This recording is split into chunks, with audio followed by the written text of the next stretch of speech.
May I now invite on stage the last 7 finalists.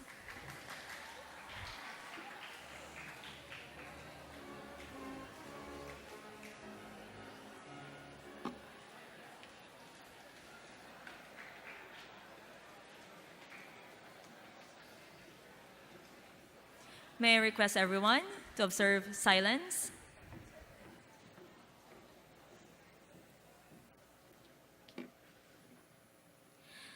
One of the mysteries of the Christian life is why God didn't destroy Satan immediately after Satan sinned.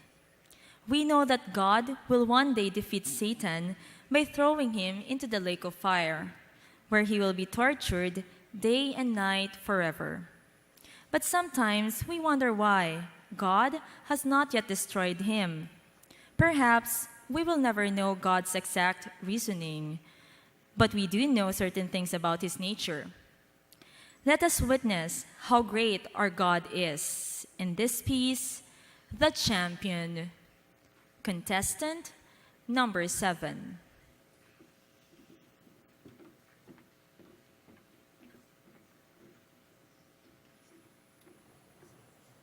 The Champion, author unknown.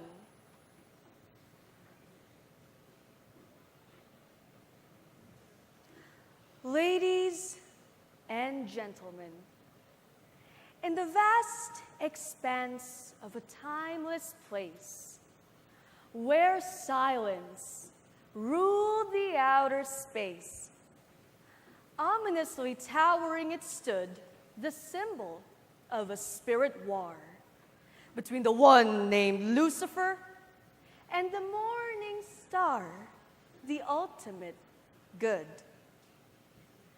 Enveloped by 1,000,000,000,000 planets, clean as lightning and hard as granite, a cosmic coliseum would host the end of war between the Lord of sin and death and the omnipotent creator of man's first breath.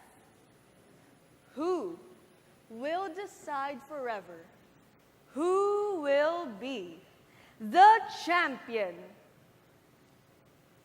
The audience for the fight of the ages was assembled and in place. The angels came in splendor from a star. The saints that had gone before were there. But the demons arrived, defensive and vile, cursing and blaspheming God. Then a chill swept through the mammoth crowd, and the demons squealed with glee as a sordid, vulgar, repulsive essence was felt. Arrogantly prancing, hands held high, draped in a sparkling shroud trolled by demons, Satan ascended from hell. Then Satan cringed. The sinner groaned. The demons reeled in pain. A swell of power, like silent thunder, roared. With a surge of light beyond intents, illuminating the universe, in resplendent glory appeared the Son of God. Then a persona extraordinaire appeared in the center ring. God the Father will oversee the duel. Opening the book of life, each grandstand hushed in awe as majestically he said, "Now, here are the rules. He will be wounded for their transgressions, bruised for iniquities." And he said, "By his stripes they were healed." The devil was shocked and said, "Sickness is my specialty. I hate that healing junk." And God said, "You shut your mouth. I wrote the book." Then the father looked at his only son and said, "You know the rules. Your blood will cleanse their sins and calm their fears." Then he pointed his finger at Satan and said, "And I know you know the rules. You have been twisting them to deceive my people for years." Satan cried, "I'll kill you, Christ. You'll never win this fight." The demons wheezed, "That's right. There ain't no way." Satan jeered, "You're dead meat, Jesus. I'm gonna bust you up tonight." And Jesus said, "Go ahead, make my day." The bell, the crowd, the fight was on. The devil leaped in fury with all his evil tricks. He came undone. He threw his jabs of hate and lust, a stab of pride and envy. But the hands that knew no sin blocked everyone. 40 days and 40 nights they fought, and Satan couldn't touch him. Now, the final blow, saved for the final round. Prophetically, Christ's hands came down, and Satan struck in vengeance. The blow of death fell Jesus to the ground.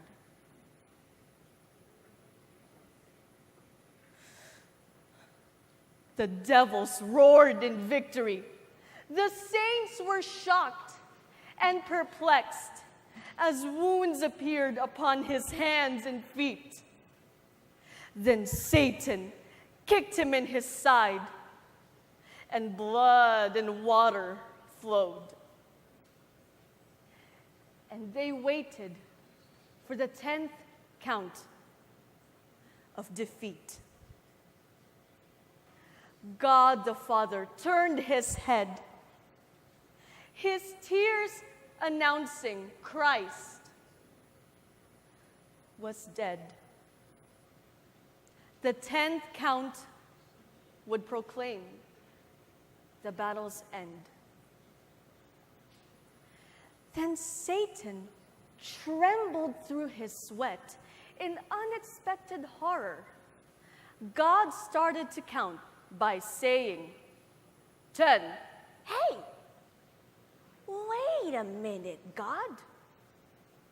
9. Stop. You're counting wrong. 8. Why? His eyes are moving. 7. His fingers are twitching. 6. Where's all the light coming from? 5.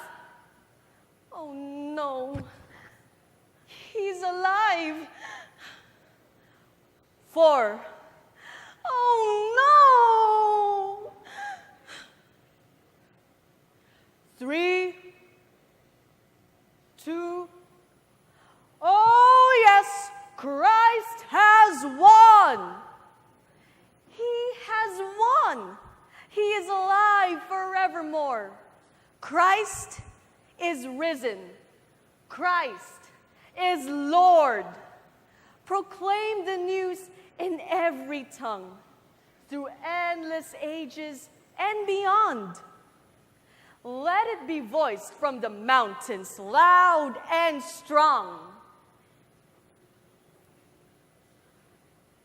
Captivity has been set free. Salvation is brought for you and me, because Satan is defeated and Jesus is the champion. Thank you.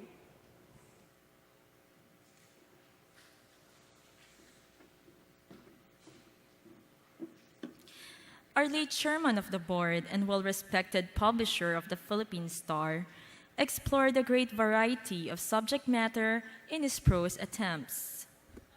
In this particular piece, Maximo V. Sullivan dwells on a glaring statement of heroism worthy of commendation. In this piece, unsung, forgotten, but forever a part of our nation's shining past, Maximo V. Sullivan gives us yet another enriching insight. Contestant number 8.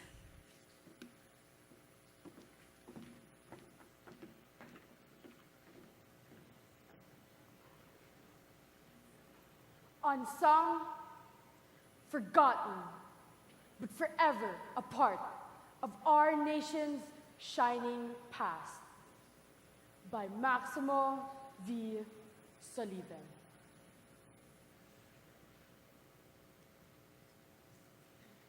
Ladies and gentlemen, Bataan had just fallen to the Japanese.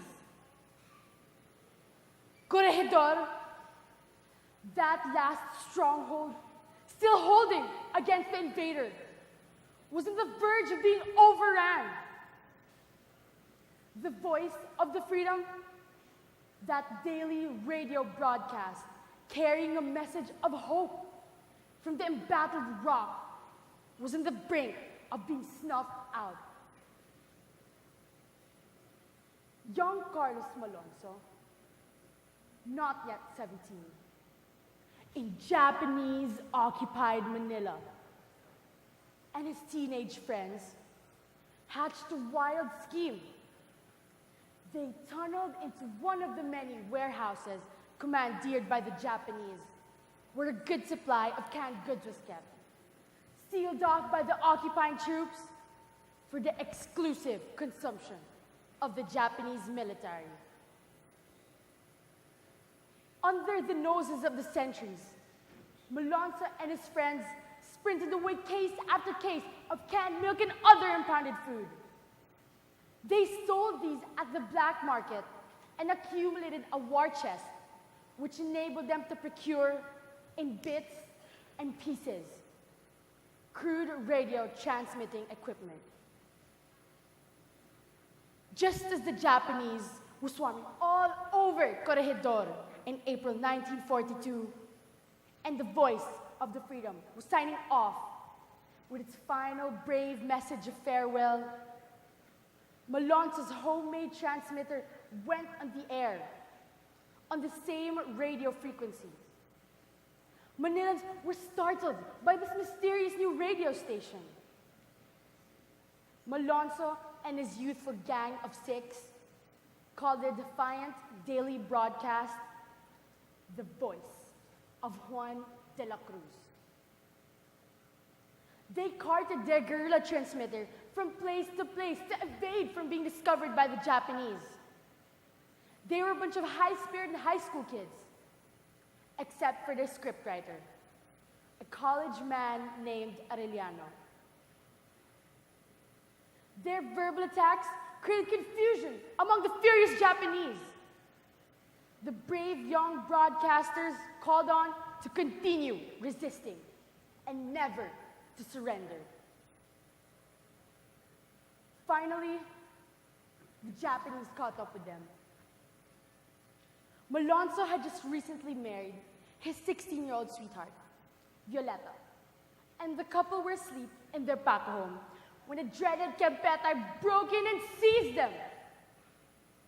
In similar lightning raids, the other young fugitives were seized. Malonzo and his companions were mercilessly beaten up and tortured. Violeta along with them. She was the lone survivor of the ordeal, but her leg had to be amputated later due to the beatings. The Japanese dangled the carrot of freedom before young Malonzo, only to retract and air what he had said against them. But Carlos refused. For months, Malonzo and his friends underwent brutality. I got the story of his final weeks from not just Manny Manahan, but from advertising executive Dindo Gonzalez.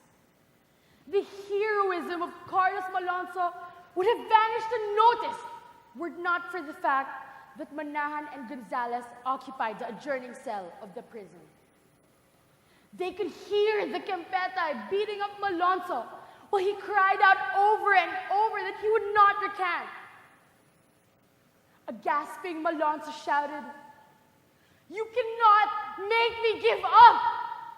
If I have to live my life all over again, I would have done exactly as I did." Shortly after Christmas, 1943, Carlos and his friends were beheaded with a katana, a razor-sharp Japanese sword. One of his jailers paid him the highest tribute a Japanese warrior could say of his enemies. He died bravely. This is, after all, a Christmas story for Carlos Malonzo and his gang of intrepid freedom fighters gave to this land the noblest gift of all: their youth, their bright dreams of tomorrow, and a sacrifice suffered in silence, which forever beckons us like a pointing finger towards our destiny.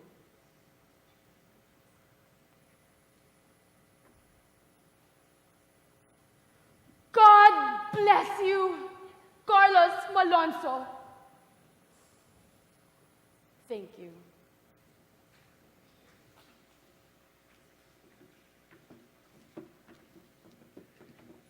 Ethos is a major aspect of General Douglas MacArthur's speech, as he was a prominent military figure who had not only endured, but also prospered during multiple wars under the values instilled within him at the West Point Military Academy. Let us now hear how duty, honor, country be the code of conduct and chivalry. Contestant number 9.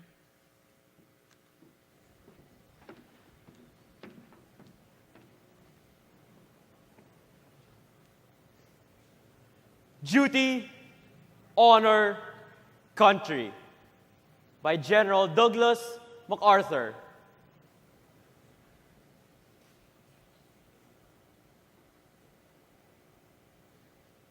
Fellow officers and soldiers, no human being could fail to be deeply moved by such a tribute such as this. Coming from a profession I have served so long, and the people I have loved so well, it fills me with an emotion I cannot express. But this award is not intended primarily to honor a personality, but to symbolize a great moral code, a code of conduct and chivalry of those who guard this beloved land of culture and ancient descent for all hours and for all time.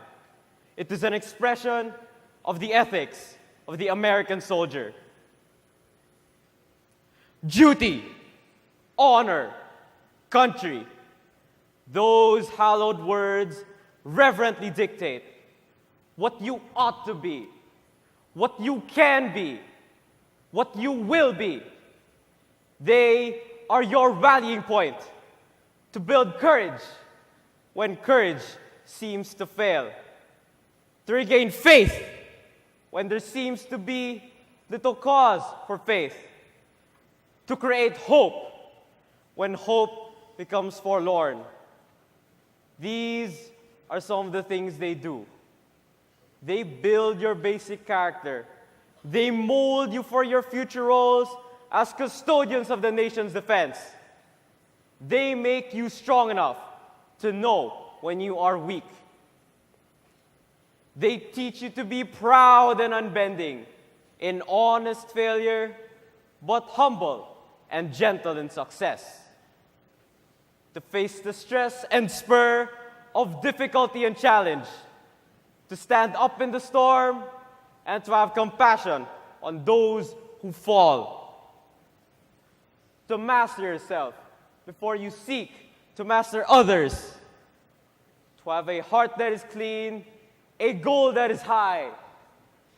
To learn to laugh, yet never to take yourself too seriously. To be modest so that you will remember the simplicity of true greatness, the open mind of true wisdom, the meekness of true strength.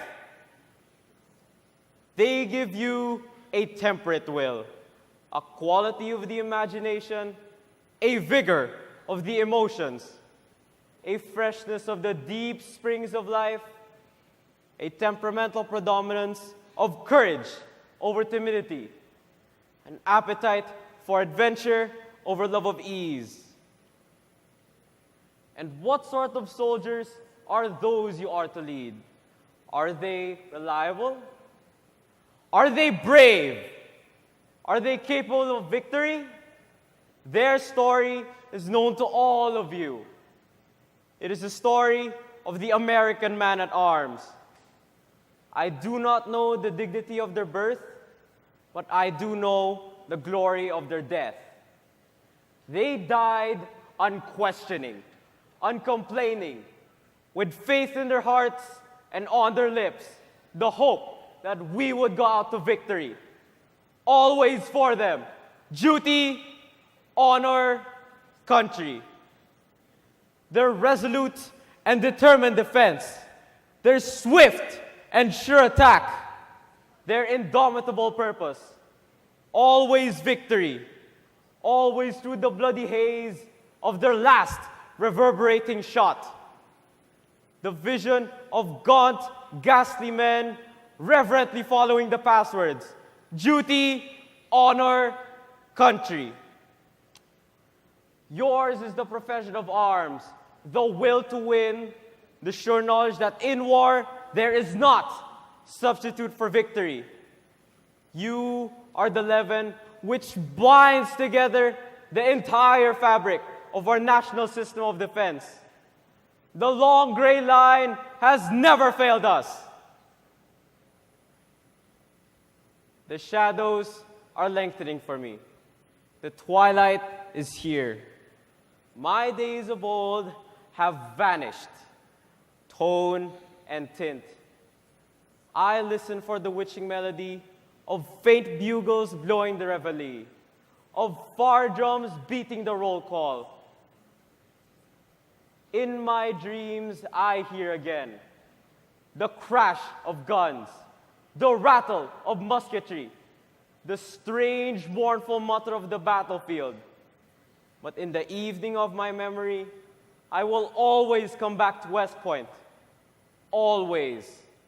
There echoes and re-echoes. Duty, honor, country. Today marks my final roll call with you.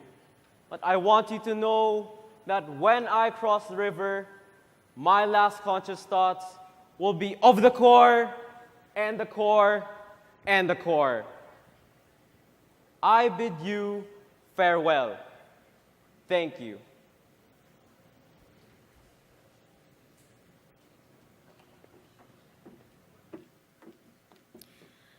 History proves that Rizal, our national hero, irked our Spanish colonizers.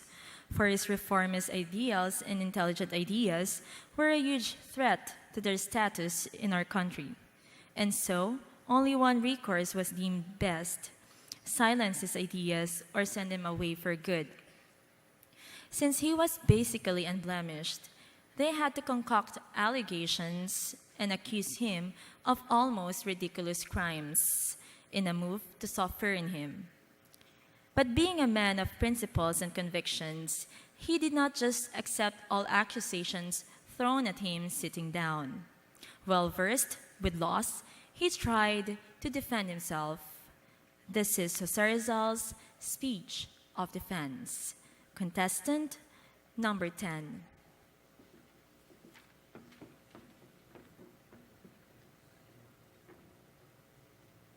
Speech of Defense by Jose P. Rizal. Senores, I do not intend to speak at length. I am convinced of my innocence. But there are statements made, and I feel they should be refuted. I have been accused of founding the La Liga Filipina. I admit, I wrote the statutes for the La Liga Filipina and that I called the first meeting. However, I absolutely deny that its purpose is revolutionary. In that first and only meeting, we discussed ways and means of advancing Filipino industry, commerce, agriculture, and education, and securing our liberties by peaceful means. Senores, you who once fought for your own liberties, why should you condemn our aspirations for those liberties, which you tell the world you have given us? Besides, the La Liga Filipina had but one meeting. When I was deported to the Pitan, the La Liga Filipina died. Who of you will say that I, a poor Indio, could have conceived and set into motion such a vast conspiracy, which today is costing Spain untold efforts to suppress and costing us untold miseries?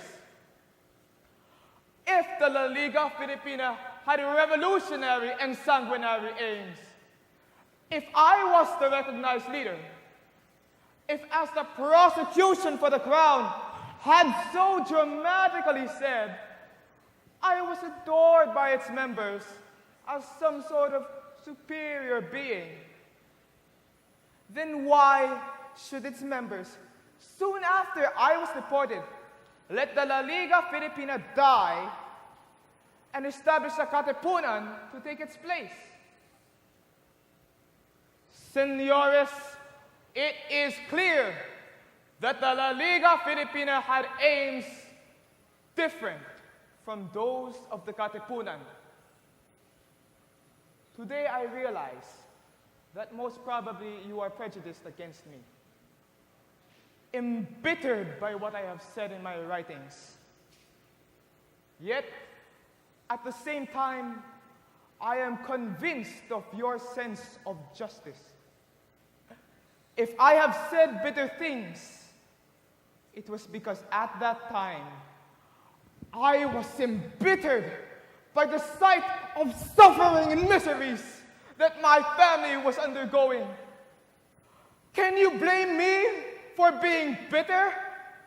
If you think that I have expiated that fully in my 4 years of exile in Lapitan, I ask those who knew me intimately during those 4 years, the commandants and the Jesuit missionaries of Lapitan. I ask them if my conduct ever gave the slightest semblance of one who in his heart was plotting the overthrow of Spain in the Philippines. Señores, I repeat, I am innocent of any part in this rebellion. I have always condemned bloodshed as a means of obtaining our liberties. I cannot deny that from my very childhood, I hope to see my native land enjoy those rights and liberties which are necessary for the peace and progress of our country.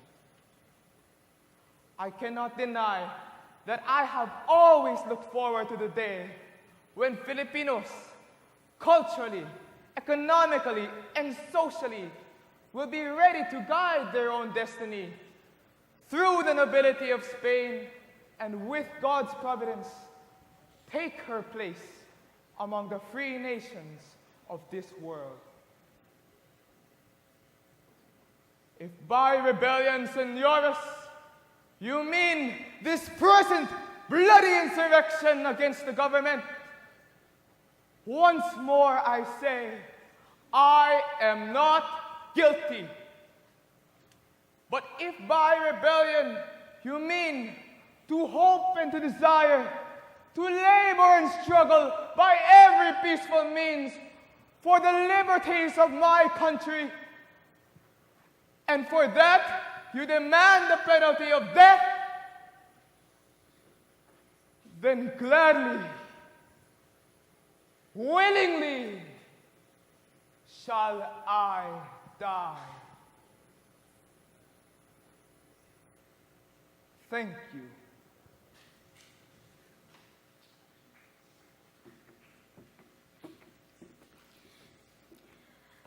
What does it mean to be a hero? Like anything else in this world, the definition of the word hero can be argued. Some may say that a hero can be passive. If he refrains from doing a certain action, it makes him heroic. Others would argue that to be truly heroic, the character must never turn tail and always face the obstacle head on, even though he may die in the process. One thing for sure, hero has an important role in our society today. As written in the piece, "Can a nation rise if its heroes have feet of clay?" Contestant number 11.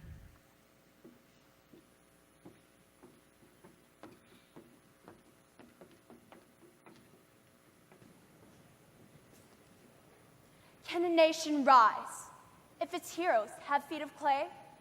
By Maximo V. Soliven.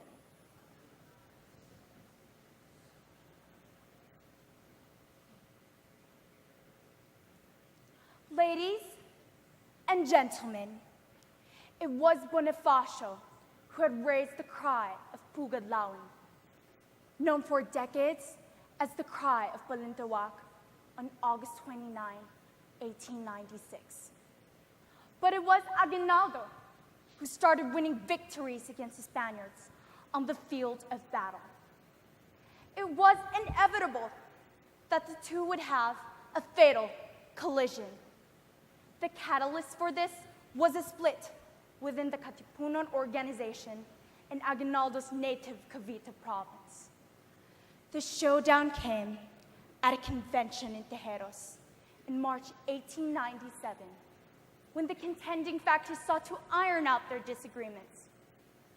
Bonifacio attended, but Aguinaldo did not, sending word that he was engaged in combat with the Spaniards and merely dispatched his greetings. This so impressed the Caviteño delegates, along with the record of a string of triumphs, that they elected Aguinaldo president to Bonifacio's revulsion and horror, and demoted Bonifacio to the rank of a mere minister. The stage was set for the subsequent capture and kangaroo court trial of Bonifacio by Aguinaldo's troops, who dominated Cavite. God Andres never had a chance. he had blundered into the territory of his rival. And though he could, by sheer strength of personality, title, and a bit of bluster, override him, Aguinaldo's paranoia was to claim another victim much later. This was the revolution's ablest and most volatile general, the man who could have driven the Americans into the sea. General Antonio Luna. Poor Luna. He was brilliant on the battlefield, but, like Bonifacio, unschooled in the treacheries of politics, suffering neither cowardice nor insolence, and thereby made many enemies within the rank of the Revolutionary Army. These are the very same traits we must exercise from our society today.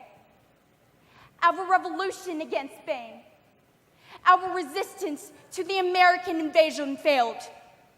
Owing to these shortcomings, we won ultimately on the field of battle against the Spaniards, but our cause fell apart, owing to our endless squabbling. When the Americans betrayed us and turned on us, we failed to present a united front against them, and we were subsequently overwhelmed by their superior firepower. Ladies and gentlemen, why do I recount these things? I think Bonifacio Day, or National Heroes Day, is a good time to ponder on what bedevils our psyche. Our revolution, the first nationalist uprising in Asia, was great, but we had too many men at the helm of our leadership who failed to rise to that greatness.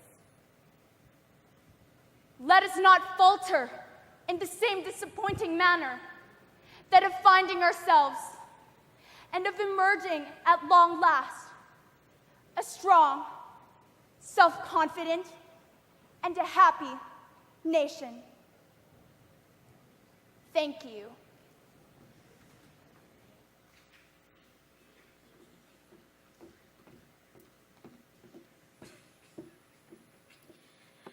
Set against the backdrop of bitterness and discontent, Martin Luther King Jr. utilized the power of words to steer the will and character of Negro slaves. There to let go of the chains of discrimination was his urgent call. The piece, I Have a Dream, shares with us a glowing vision of freedom that can only be acquired through courage and determination. Let us give way to contestant number 12.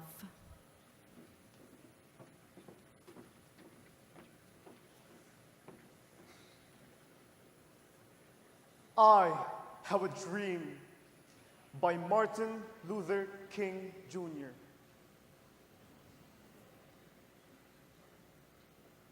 Ladies and gentlemen, 5 years ago, a great American in whose symbolic shadow we stand today signed the Emancipation Proclamation.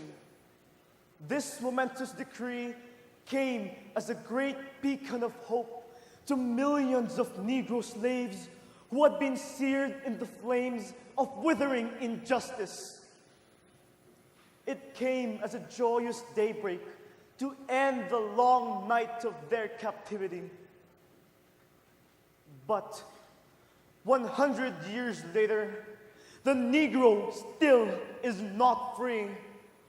100 years later, the life of the Negro is still sadly crippled by the manacles of segregation and the chains of discrimination. 100 years later, the Negro lives on a lonely island in the midst of a vast ocean of material prosperity. 100 years later, the Negro is still languishing in the corners of American society and finds himself an exile in his own land. So we have come here to dramatize a shameful condition. This sweltering summer of the Negro's legitimate discontent will not pass until there is an invigorating autumn of freedom and equality. 1963 is not an end, but a beginning. Those who hope that the Negro needs to blow off steam will have a rude awakening of the nation's return to business as usual. There will be neither rest nor tranquility in America until the Negro is granted his citizenship rights. The whirlwind of revolt will continue to shake the foundations of our nation until the bright day of justice emerges. But there is something that I must say to my people who stand on the warm threshold which leads into the palace of justice. In the progress of gaining our rightful place, we must not be guilty of wrongful deeds. Let us not seek to satisfy our thirst for freedom by drinking from the cup of bitterness and hatred. We must forever conduct our struggle on the high plane of dignity and discipline. We must not allow our creative protest to degenerate into physical violence. Again and again, we must rise to the majestic heights of meeting physical force with soul force. Let us not wallow in the valley of despair. Go, I say to you, my friends, that even though we must face the difficulties of today and tomorrow, I still have a dream. It is a dream deeply rooted from the American dream, that one day this nation will rise up and live out the true meaning of its creed. We hold these truths to be self-evident, that all men are created equal. I have a dream that one day on the red hills of Georgia, sons of former slaves and sons of former slave owners will be able to sit down together at the table of brotherhood. I have a dream that one day, even the states of Mississippi, a state sweltering with the heat of injustice, sweltering with the heat of oppression, will be transformed into an oasis of freedom and justice.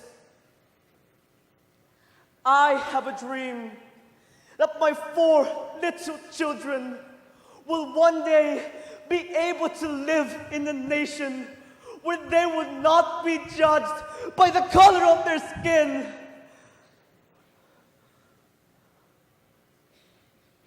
but by the content of their character.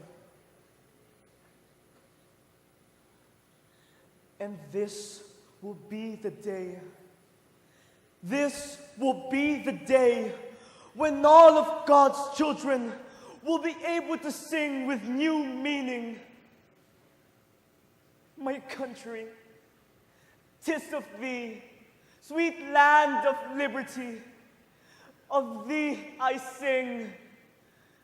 Land where my fathers died, land of the pilgrim's pride, from every mountainside, let freedom ring.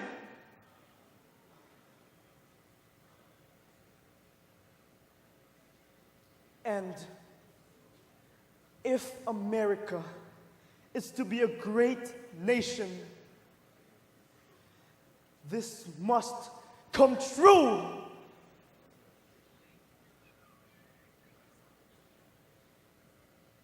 Thank you.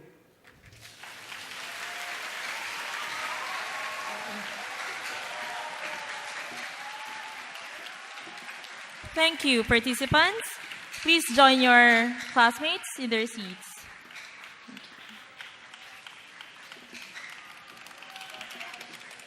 Today, I have the honor of introducing to you the Board of Judges.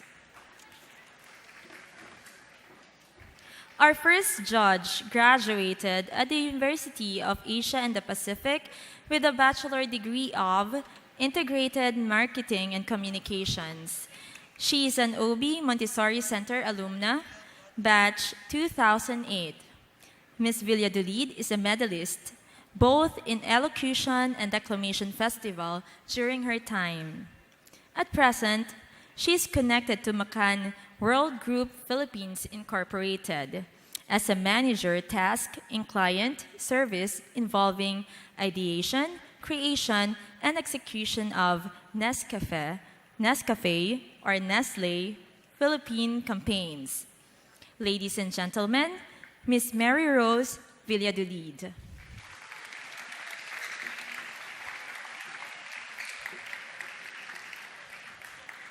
Our second judge is a New York-trained advertising executive who owns undergraduate double degree as well as a master's degree in marketing communications from De La Salle University.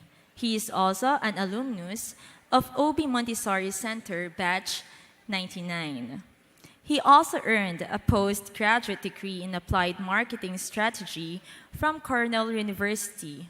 He is currently the Chief Executive Officer of Montgomery, Fitch and Associates, an independent creative advertising agency that has mounted subversive campaigns for some of the most recognizable brands in the country today.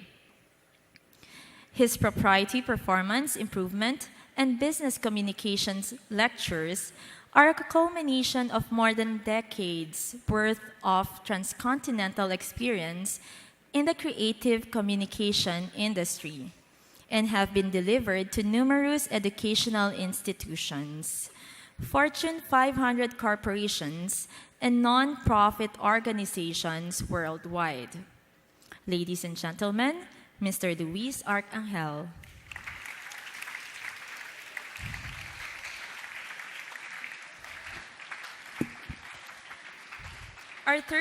Our third judge is or has spent most of her life in a vocation that focuses on formation and service.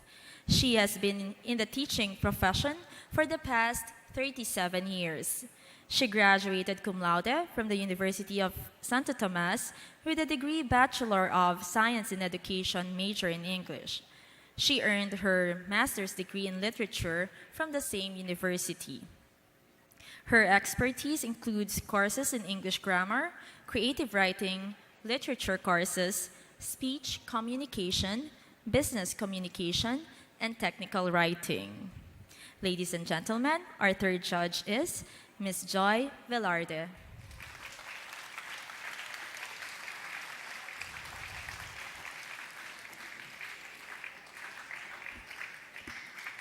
While waiting for the judge's decision, let us give way to Grade 10 Emerald in their choral presentation of their piece entitled Farewell.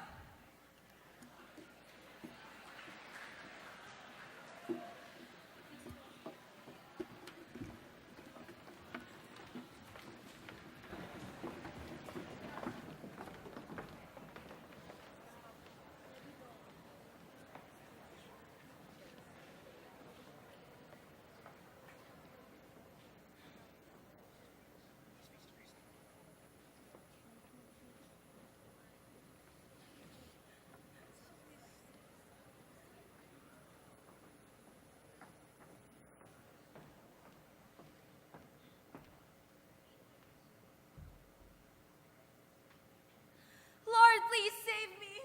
Father, please help me. Please keep me away from danger. Please help me. Please, Father, help me. Please. Please help me. Please save me. Please save me, Father. Please. Please help me. Please help me. Come here! No! No!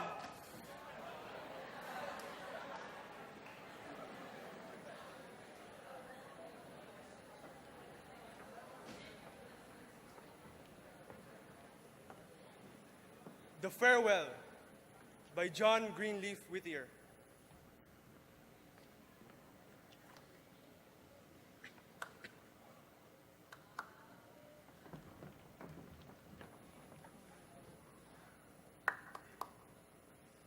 Gone! Gone! Sold and gone! To the rice swamp dank and lone, where the slave with ceaseless swings, where the noisome insect stings,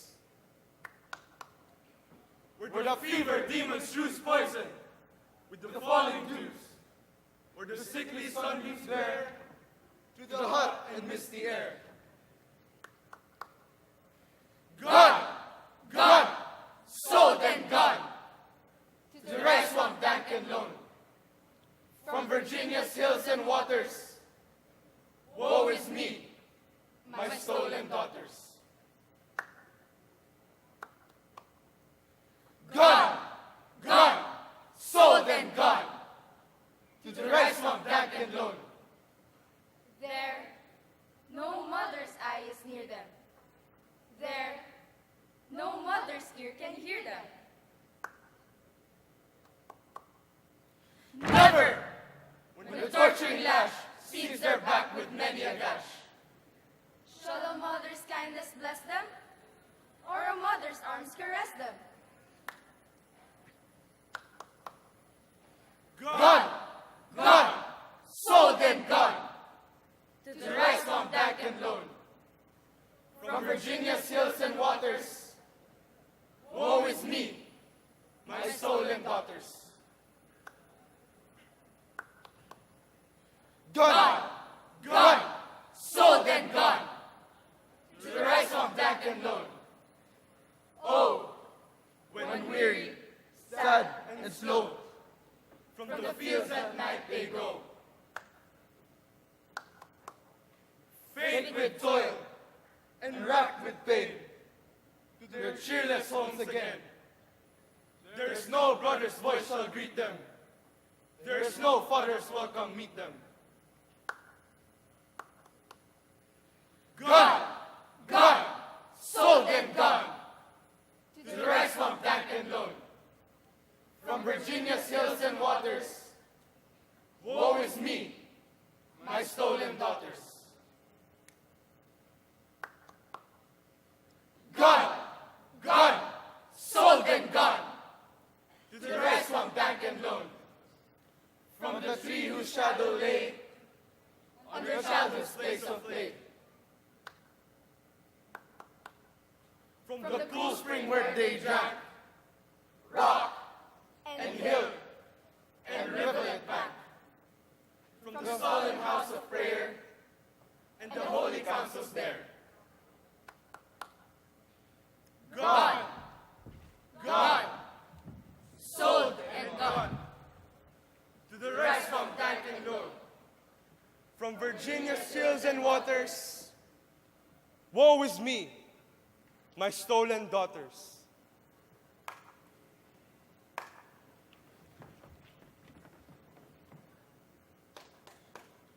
Thank you.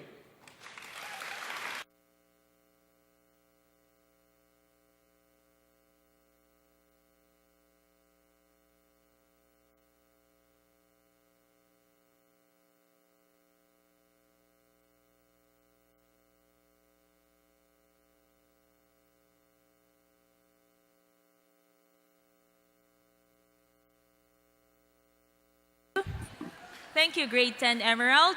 Are you excited to know who the winners are? Are you excited? Who do you think wins? I'm sure you all have your own bets. Okay.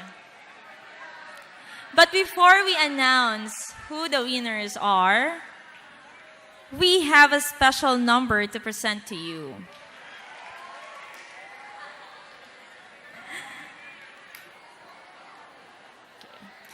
Let us welcome Arvin Petalver of Grade 10 Emerald and Nina Sapitula of Grade 7 Emerald.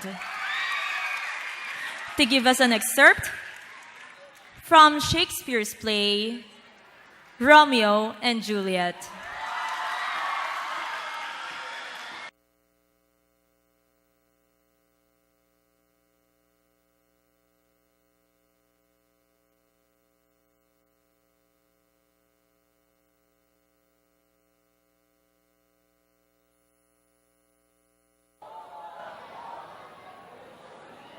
Oh, Romeo, Romeo, why do you have to be Romeo?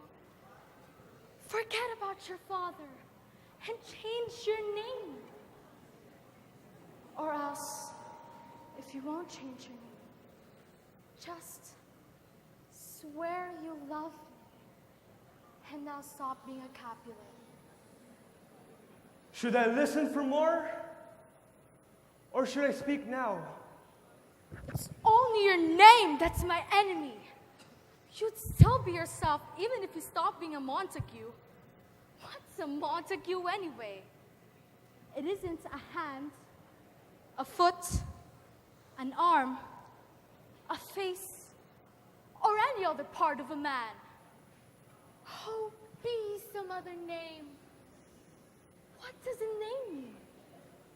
The thing we call a rose would smell just as sweet if it was called by any other name.